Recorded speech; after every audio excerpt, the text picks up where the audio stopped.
Bima Pub, urahisi wa maisha.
Pastor Ezekiel wa New Life Prayer Center and Church Mombasa nchini Kenya anawakaribisha kwenye ibada kubwa ya meza ya Bwana iliyojaa uponyaji, ukombozi na unabii tele kwa mataifa yote kwa sababu ya damu ya Yesu. Because of the blood of Jesus.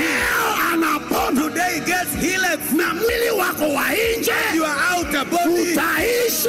Njoo ukutane na Pastor Ezekiel uso kwa uso. Nilikuja hapa meza ya Bwana nikiwa nasumbuliwa na pressure kwa miaka 11, nikapona. Safiri pamoja nasi kwa gharama nafuu sana. Hakuna sababu ya kuteseka tena. Usipitwe na neema hii. Ibada hii itaanza tarehe 2 mpaka tarehe 13 mwezi wa 4 2025. Kwa maelekezo ya safari piga simu namba 0774781537. Njoo sasa upokee muujiza wako from above only.